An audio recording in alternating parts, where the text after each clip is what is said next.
What's up guys, this is Cherish talking, welcome back to my channel. On today's video, I'll be making a full review for the SaGa Sothis banner that brings Sothis, Shadow and Slash Farmer, but also can use it for bossing. Pamela, 10 turns damage dealer that tries to replicate what Merlot-Syrah did, but to lower extent. And Touji, counter attacker for guns, but Wayfarer to human male. Let's go straight out to Sothis. She gives a name to the banner, and she is an awesome unit with 131% intelligence, the highest one right now in the game. 100% will is also very useful for boss fights, just like her endurance being 100%. Yeah, she's not going to take much damage. She then has just 96% agility, something that could be higher, but when farming she will be using the Godspeed transformation, and in boss fights her agility won't matter as much. Moving on, she starts the fight with 14 BP because she does have a skill that costs 14. When attacked, damage will be reduced by 30%, and then again by 30%. When attacking, she also self-recovers HP by a very small effect, and also gets 1 BP. Then she gets heat up 20% every turn, up to a max of 5 times to reach 100% at the end, and then another 30% extra for 130 by turn 5 and beyond. She also gets 2 BP by the end of a turn, so if she attacks even just once, she gets 6 BP per turn. Sothis still has a special effect for her second skill, but I'll be talking about that later. Skill number 1 is called Dark Blossom. Its support and self can only be used once per battle. She will then buff her endurance, intelligence, and will by 40% on rank 1 or 50% on max rank. It costs 7 BP. She starts with 14, that's not an issue. But what exactly is Chain of Blackness, the effect that will be permanent in battle when she casts? Well, that guarantees a chase when she's attacking, called Evil Wind Plus. Evil Wind Plus is a single target attack with Shadow and Slash damage that has the power only. Because it will be used on rank 1, it will buff endurance and intelligence by 20%. Remember that she has very good endurance and intelligence, so that's actually very useful, and she can be used in the center of a Rising Phoenix EX formation if you so like, or easily on Mystic line as well. She then has a 50% chance to trigger Black Dimension as well, and that is her skill number 3. Black Dimension hits single foe 2 times with 8 power, and it carries a chance to debuff the enemy's intelligence by 20% on max rank or 15% on rank 1. As a chase, it will be 15%, but since it has 2 hits, this can debuff 30% simply when used as a chase. But okay, if you use Black Dimension as command and you have that 14 BP, she will have a 40% intelligence debuff in that turn, and then a chance to increase it by another 30, reaching 70% intelligence debuff. That's amazing, because 40% is already more than enough in most cases to decrease the enemy damage or ailment chances or debuff chances by a lot to survive. But if you reach 70%, most of the time damage will be so low that you will mitigate almost everything. But the problem here is the cycling, because you start by using Dark Blossom, you use it 7 BP. On the second turn you will not have enough to use Black Dimension, right? So you have to use Evil Wind as inheritance from her S style. Okay, that will give her endurance and intelligence by 30%, and it uses 2 BP. Further, using more. When she attacks, remember that she always chases with Evil Wind, so when using Evil Wind as your main command, you get 30 and then 20, for a total of 50% buff to endurance and intelligence. Intelligence will increase her damage, so that's nice. And on the turn number 3, you will want to use your Black Dimension. So you actually generate between 7 and 8 BP per turn, and you are going to use 14 plus 2. That means that on average, you usually have enough BP to keep the perfect cycle after you use a Dark Blossom, and then you will be using Evil Wind and then Black Dimension. The problem with Sothis is just that she cannot be your main debuffer, because when she cannot debuff, the enemy will have very high status and will probably kill you or apply ailments on you. So she also pairs super well with Esper, because Esper has that Witch Streak attack that can debuff all status by 15% or even 20 at least if you're using her newest style, and buff break the enemy. Or you can also use someone like Shiel, because Shiel can debuff many times and she has very high speed and will work super well with the same element. So Sothis can be used as okay damage dealer. As a full-time damage dealer, she's not better than Rock. Remember Bunny Rock? I think she's the best shadow damage dealer. She has a guaranteed chase, that's also weak. In her case, it's Shadow and Lightning, not Shadow and Slash. She has a 50% chance to chase with a triple S power attack that has attack boost. And she also recovers lots of VP, but only on weak targets. And she can inherit Cycle Boom to attack multiple times, debuff, intelligence, and self-buff. Rock Bouquet scales super well because she even has extra attacks on Overdrive. But if you don't have this Rock Bouquet, well, you will not feel that you miss it much. Sothis can take the shadow damage for herself and work super well on many situations. As a slash damage dealer, well, there's way too much competition and Sothis does not carry. But for boss fights that are weak to shadow, she works well, especially using in tandem with other debuffers to allow her to perform more than just damage. But we should be talking about her grinding potential. We haven't talked about skill number 2, Dark Sword. That's a full AoE attack with fast property, shadow and slash damage. Hits 2 times with B power. Okay, so B power, it's higher than, for example, Galahad, that has C power 2 times, and his first hit is rank 99, the second one is rank 1.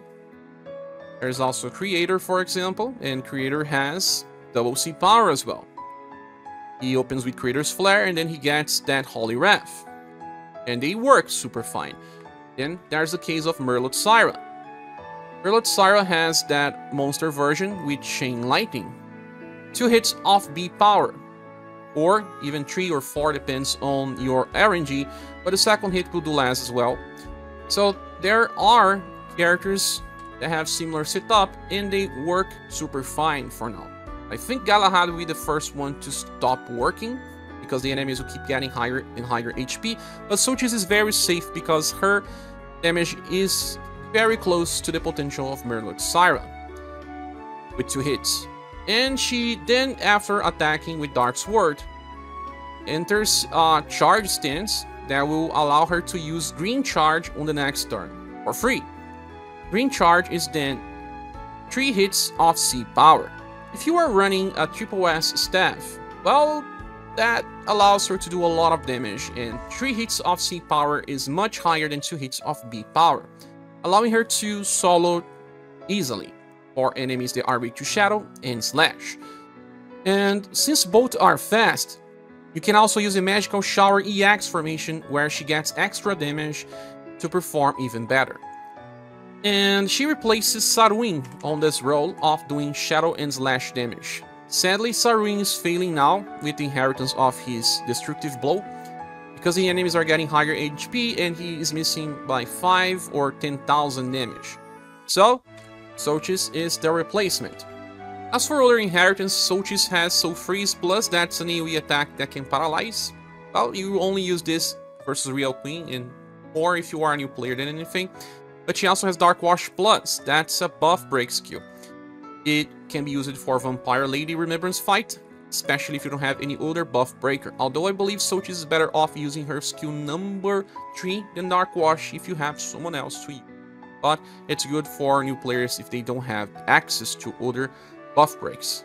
And as my final stand about the character, I really like Sothis because she is a double investment. Unlike Vassalt, that is just a grinder, Sothis works well right now, is safe for the future, and will even give this inheritance to her future style that will be better for bossing.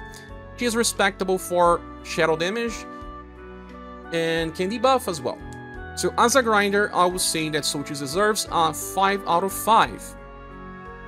As a bosser, maybe not as much, because there are some small problems with her BP generation, and damage is not as stellar as the recent damage dealers. And in that case, I'll give her a 3.5 out of 5.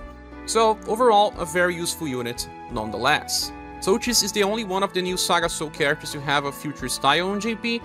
He has a skill that will buff STR, Endurance, Intelligence, and Will by 25%, but also applies defense boost that lasts for 2 turns and has 25% damage reduction. He also has his attack called Vertical Green that hits vertical with Shadow and Slash 3 times, and she can also use this for grinding single target or vertical stages. She is very useful when you want to bring her for damage if you have the inheritance of the first.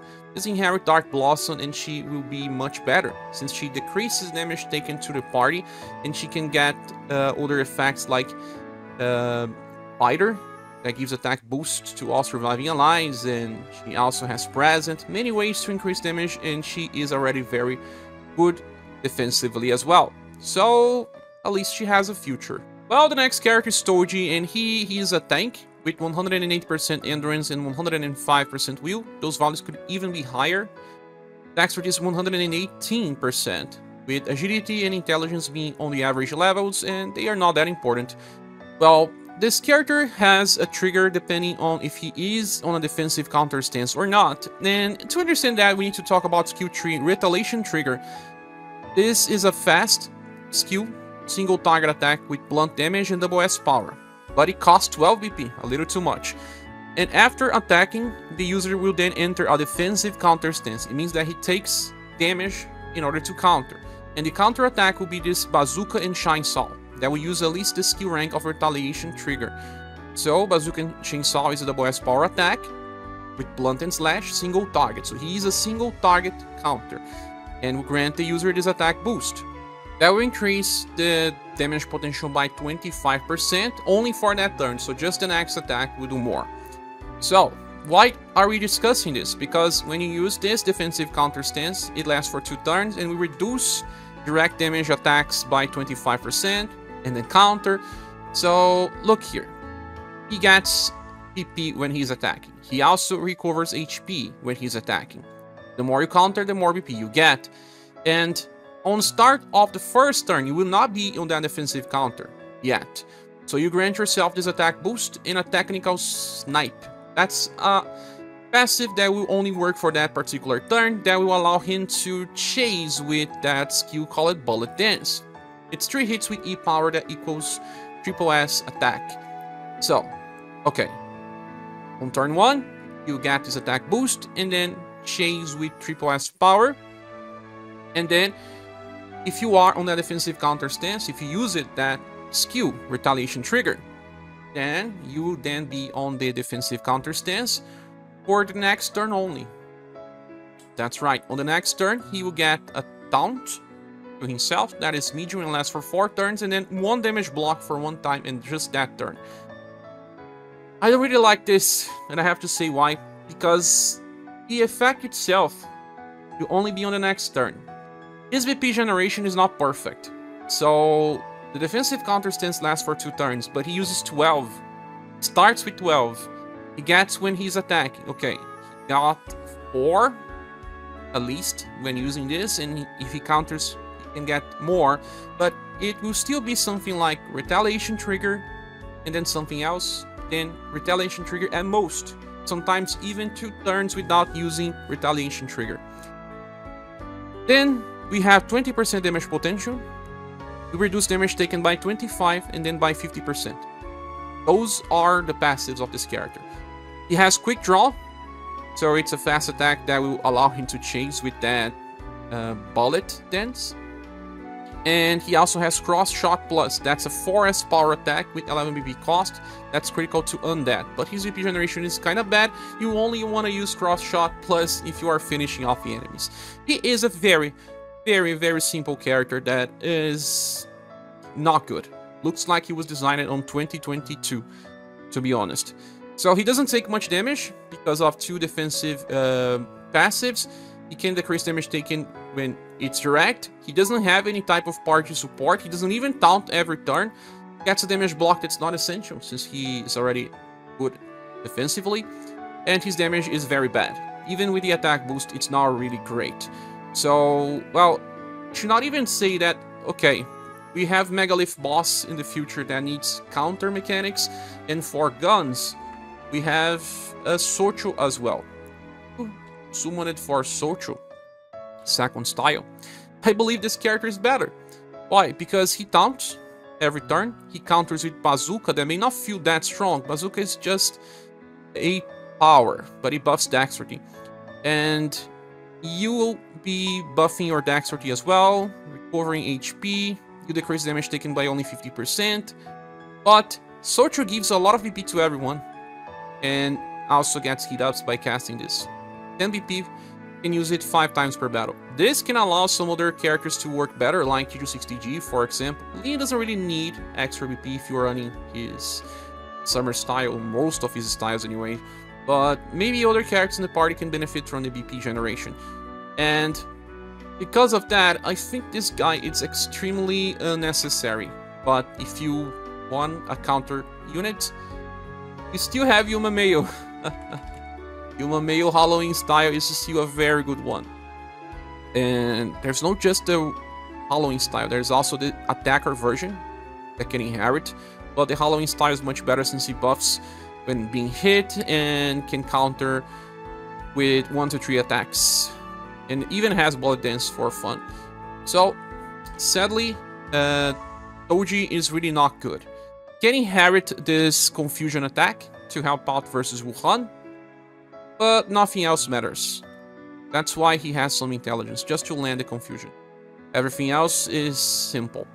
Touji is mediocre at best. That's why I believe he deserves only 3 out of 5. The next character is Pamela, and she has 120% dexterity. He's a damage dealer, so that's nice. 92% endurance and 98% will. Those are very good values for someone that's nuker. Her agility is 90%, not really great, and she can use the Godspeed stance Axe formation to farm as well.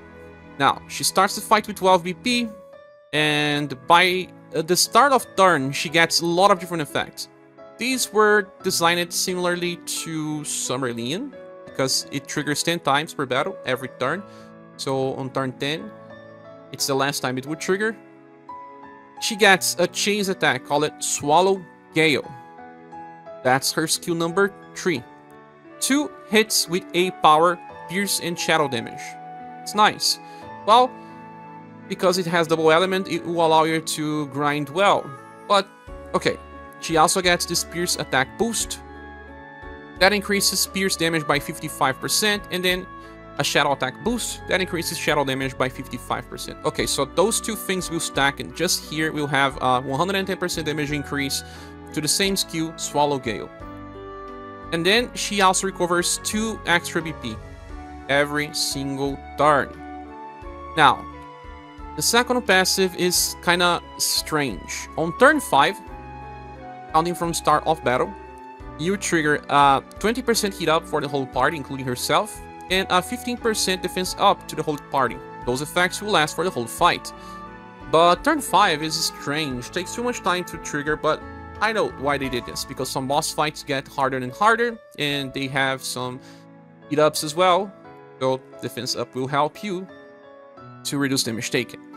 She always gets 2 BP by the end of turn as well, 30% damage increase, and reduce damage taken by 30. Okay, so 30% plus 110, we have 140% damage increase when grinding, and she always chases with chain attack Swallow Gale. Okay, and since she starts with 12 BP, what you can do is to open with Swallow Gale, and 2 hits of A power, and then another 2 hits of A power. Damage will be insane because of the damage passives. And then on the second wave, she can use Black Arrow, that will buff her dexterity by 30% on max level. This is a single target attack with Pierce and Shadow, and she will follow up with 2 A power attacks, and will allow you to grind stages that are weak to Pierce and Shadow, and have only 1 enemy. Okay, so, nice and all. There's also skill number 2, Rainbow Spread, that's an AoE just Pierce attack that can debuff the enemy's intelligence by 20%.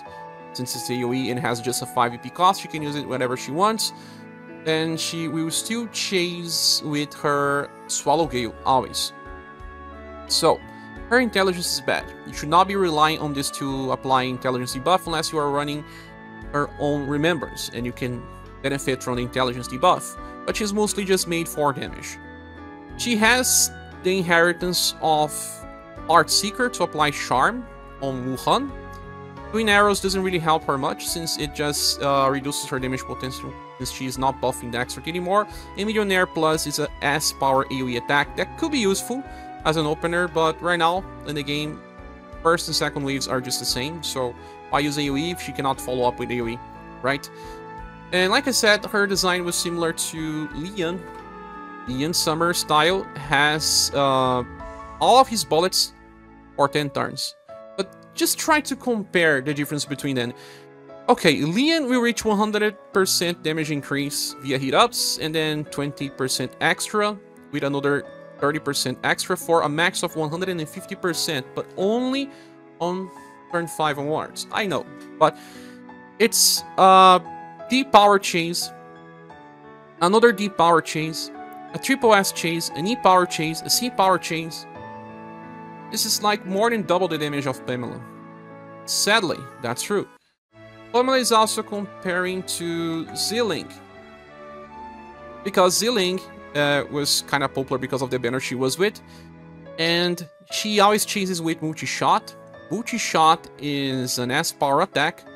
Well, double A power is more like triple S power, but she has this skill Ball of Crow Dance that will allow her to have a 50% chance to chase with Dance of Nightbirds. That's 3 hits with deep power. 3 hits of deep power is even stronger than Pamela attack.